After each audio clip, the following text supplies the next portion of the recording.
बिस्मिल्लाहिर्रहमानिर्रहीम, अस्सलाम वालेकुम अज़ीज़ तलबा। जैसे कि आपने देखा कि इससे पहली क्लास में हमने डिस्कस किया कि किस तरह से आप क्वाड्रेटिक इक्वेशन को सपोजिशन के ज़रिए से रिड्यूसिबल फॉर्म में कन्वर्ट करके हल कर सकते हैं। आज का हमारा टॉपिक होगा कि हम आपको ये बताएं कि किस तरह से हम रेसिप्रोकल फॉर्म को सपोजिशन के ज़रिए से हल करेंगे। हमने एक सैम्पल के तौर पे यहाँ क्वेश्चन लिखा है और अगर आप देखें तो इसमें कुछ स्पीशीज़ आपके पास सेम होंगी। फॉर एग्ज़ाम्पल यहाँ हमारे पास x+2 है और यहाँ हमारे पास है x+2। तो आप सेम स्पीशीज़ ढूंढने की कोशिश करेंगे। जो सेम टर्म होगा इसको हम लेंगे कोई भी वेरिएबल, दूसरा वेरिएबल जो इसमें दिया गया ना हो। For example z, y, w, t कुछ भी हो सकता है। तो फॉर एग्ज़ाम्पल यह हमारे पास है x+2 और इसको हम कंसिडर करते हैं कि ये हमारे पास क्या है y। ये हमने किया सपोजिशन अपनी तरफ से। अब जहाँ जहाँ पर आपको x+2 नज़र आ रहा है वहाँ पर आप y पुट करेंगे। फॉर एग्ज़ाम्पल x+2 की जगह y और ये x+2 की जगह y और ये 3/2 आप अपना लिखेंगे। अब ये आपके पास सिंपल इक्वेशन बन गई है और आप इसको अपने मुताबिक किसी भी तरीके से सॉल्व कर सकते हैं। एक आसान सा तरीका ये है कि चूँकि हमारे पास ज़्यादातर लीनियर फॉर्म यानी कि विदाउट डिवीज़न है, तो इसलिए हम कोशिश करते हैं कि जितनी भी डिविजन्स में हमारे पास टर्म्स या कॉन्स्टेंट्स वगैरह आ रहे हैं हम इसको लीनियर फॉर्म में कन्वर्ट करें। तो आप क्या कर सकते हैं कि आप पूरी इक्वेशन को y के साथ मल्टीप्लाई कर दें। तो अगर हम अपने जहन में देखें, यहाँ ये हमने y लिख लिया। ये आपने लिखना नहीं है, ये सिर्फ समझने के लिए मैं आपको लिख के दे रहा हूँ। ये यहाँ पर y और y आपस में मल्टीप्लाई होंगे तो आपके पास बन जाएगा y²। y और y आपस में कैंसिल होंगे, बनेगा 1 और ये 3/2 y अपना। अभी भी हमारे पास डिवीजन में एक चीज़ मौजूद है 2। हमने 2 को कैंसिल करना है तो पूरी इक्वेशन को 2 के साथ मल्टीप्लाई कर दें। तो ये 2 इधर भी मल्टीप्लाई होगा, 2 इधर भी मल्टीप्लाई होगा, 2 इधर भी मल्टीप्लाई होगा। ये मल्टीप्लाई होगा तो हमारे पास बचेगा 2y² और 2 1s are 2, 2 और 2 कैंसिल होंगे, 3y। अब आप इसको इक्वेशन की दूसरे साइड पर ले आएँ तो ये बन जाएगा 2y² minus 3y minus 2 is equal to 0। अब ये हमारे पास एक क्वाड्रेटिक इक्वेशन बन गई है। इसको आप फैक्टराइजेशन की मदद से, क्वाड्रेटिक फार्मूले की मदद से या कंप्लीटिंग स्क्वायर की मदद से सॉल्व कर सकते हैं। यहाँ पर हमें जो आसान और इजी पड़ेगा वो होगा हमारे पास फैक्टराइजेशन मेथड। ये 2 और -2 को हम आपस में मल्टीप्लाई करेंगे तो ये हमारे पास आएगा -4, यानी कि 2 और -2 मल्टीप्लाई होएगा तो हमारे पास आएगा -4। अब -4 के ऐसे फैक्टर्स आपने ढूंढने हैं जिसको ऐड या लेस करने से हमारे पास मिड टर्म आई, यानी कि -3। हम यहाँ पर लिख सकते हैं 4 मल्टीप्लाई बाय 1 और 4 में से 1 को माइनस करें तो 3 आता है। यहाँ पर माइनस है तो बड़ी वैल्यू के साथ आप माइनस लगा लें, छोटी वैल्यू के साथ प्लस।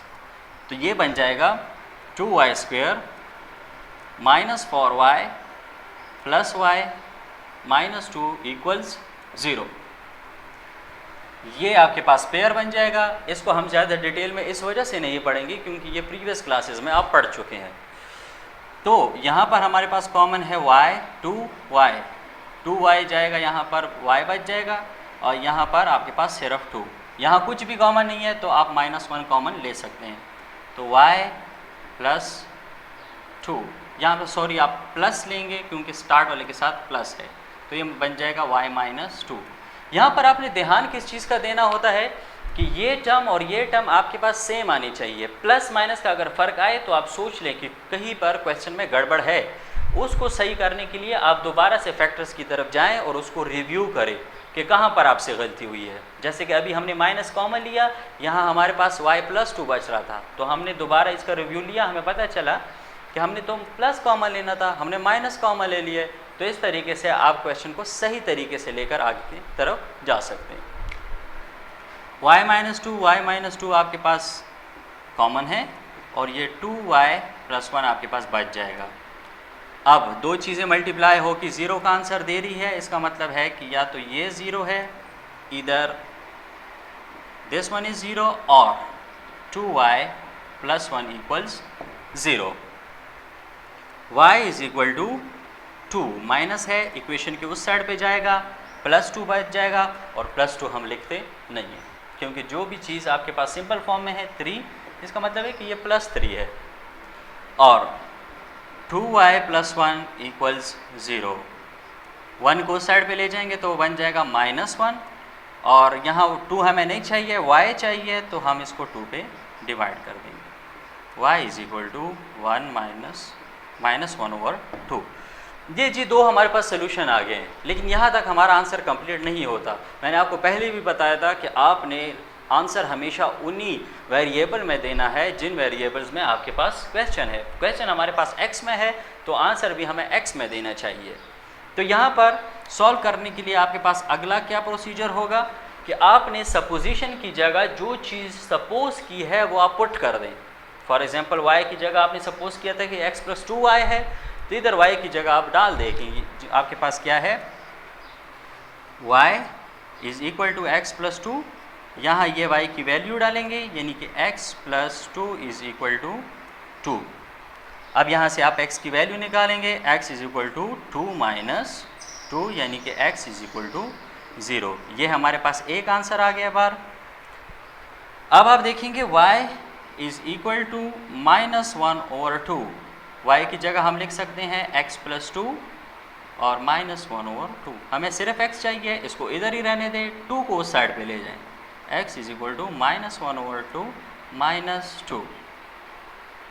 एलसीएम के ज़रिए से सॉल्व होगा, 2 - 1 - 4। x = -4 कैसे आता है, यहाँ पर कुछ भी नहीं है, तो ये आपके पास बन जाएगा एलसीएम। और एलसीएम का तरीका ये है कि आप इसको इधर भी मल्टीप्लाई कर दे, इधर भी मल्टीप्लाई कर दे।